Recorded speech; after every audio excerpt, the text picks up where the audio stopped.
Mara Vale arrived in Black Hollow carrying more than just a bag and a letter. She carried the quiet dread of knowing something was already wrong long before she understood why. The village greeted her with a silence that felt deliberate, as if every person had agreed not to speak of something that watched from just beyond the edges of thought. No one met her gaze for long.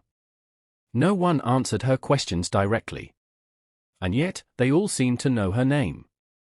Jonah's letter repeated in her mind, its warnings growing heavier with every step toward the hill. Do not trust the roads. Do not trust the clocks. When she finally saw Wren House, it didn't feel like discovering a place, it felt like remembering something she had tried to forget. The structure stood in defiance of geometry, its edges soft where they should be sharp, its presence bending distance itself. Even the air around it felt aware the door was already open, waiting just enough to invite her in without asking permission. And when she crossed the threshold, she felt it instantly, that subtle, suffocating shift, like stepping into a place where reality had been stretched thin for far too long. Then came Elias Thorne, a man who didn't seem surprised to see her, who spoke her brother's name as if it had never left his mouth. And in that moment, before she even asked her first question, Mara understood something she would spend the rest of the night trying to deny: this wasn't a search. She hadn't come to find Jonah.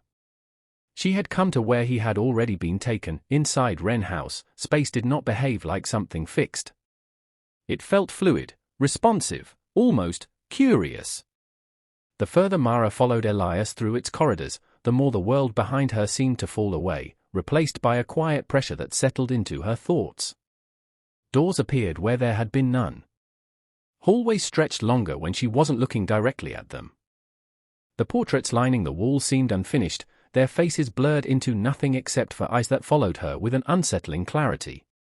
Elias spoke of the Wren family, of their obsession with the idea that reality was not solid, that it could be shaped and opened if someone learned how to look properly.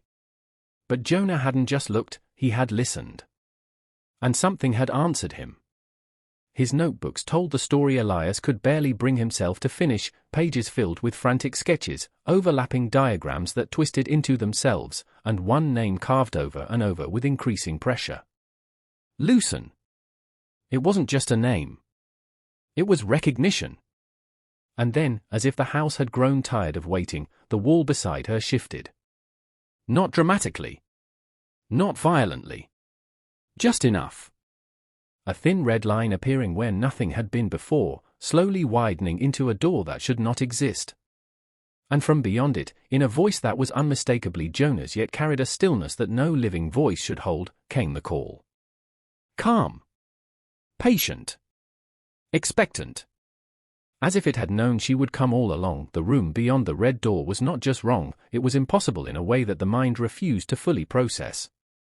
The ceiling stretched too high, the walls too far apart, the space itself existing outside the logic of the house that contained it. And in the center stood Jonah. At first glance, he was exactly as she remembered him. The same face, the same posture, the same familiar shape of someone she had known her entire life. But something deeper resisted the illusion. His movements were too precise. His stillness too controlled. His presence too complete. The floor between them was covered in words carved so deeply into the wood that it seemed the surface itself had been worn down by repetition. Warnings layered over warnings, as if someone had tried desperately to leave behind something that could not be erased. When Jonah spoke, his voice carried the weight of someone who had seen too much, yet there was something beneath it, something learning, adjusting, observing. And then, for a single moment, reality slipped. His outline blurred. His shape stretched. And Mara saw it, not instead of him, but within him. Something that did not belong to a body, yet had found one. That was the moment everything broke. Because the thing standing in front of her wasn't pretending to be Jonah. It didn't need to pretend. It had already begun to understand what Jonah was. Outside the house, the world should have felt safer. Instead, it felt unfinished. Midnight had settled over Black Hollow in a way that did not resemble night, but something quieter, heavier, like a pause before something decided what came next. The villagers stood in stillness, their movement slow, their attention drawn toward the hill as if pulled by something they could not resist. In their hands, clocks ticked out of sync, each one measuring a different version of time. Nothing aligned. Nothing settled. Inside the church, Father Calder spoke not with fear but with the exhaustion of someone who had lived too long beside something that refused to be understood. The house was not haunted. It was wounded. And beneath it lay a fracture that had been waiting long before the village existed. The Wren family had not discovered it, they had fed it. Given it structure. Given it attention.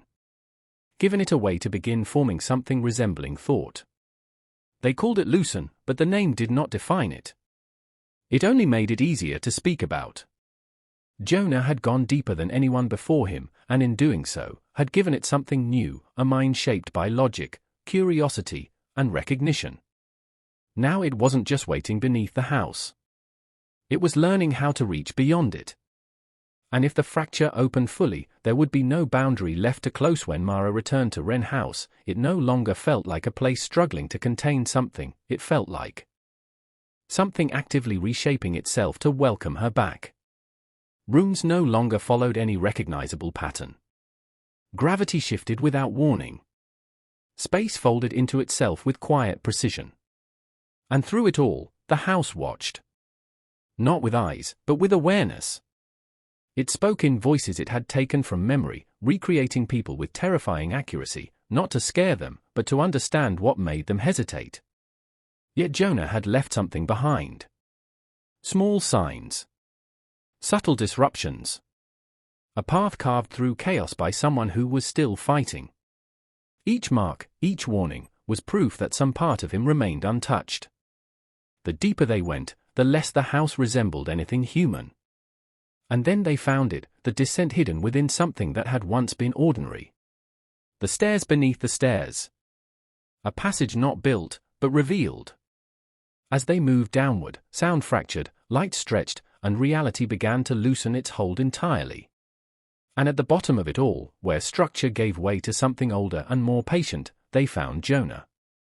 Still standing. Still holding something in place.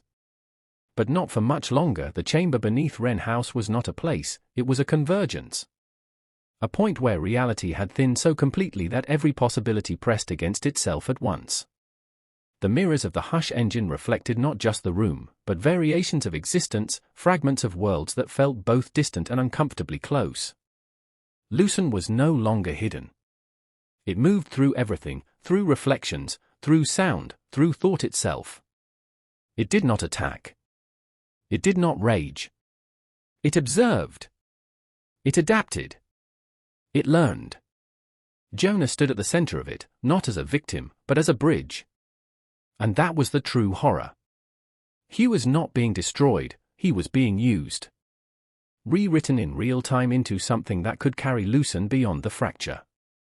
The engine offered one final solution, brutal in its simplicity. Collapse the breach. Contain the observation. Silence the expansion. But it required something in return. Not effort. Not strength. But presence. A fixed point. A mind that would not look away. And in that moment, Mara understood that survival was no longer the goal. The choice was no longer between life and death. It was between ending it, or allowing something far worse to begin. Morning arrived like a lie the world agreed to believe. The sky returned to its ordinary color. The village resumed its quiet routines. And Wren House stood as nothing more than a broken structure on a hill, stripped of the impossible presence it had once held. To anyone else, it would seem over. Finished. But Mara knew better. Because horror does not end when something disappears.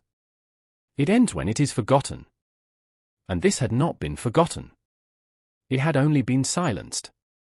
Jonah's final message lingered in her mind, a warning disguised as hope. Things trapped at the edge of reality do not cease to exist. They remain.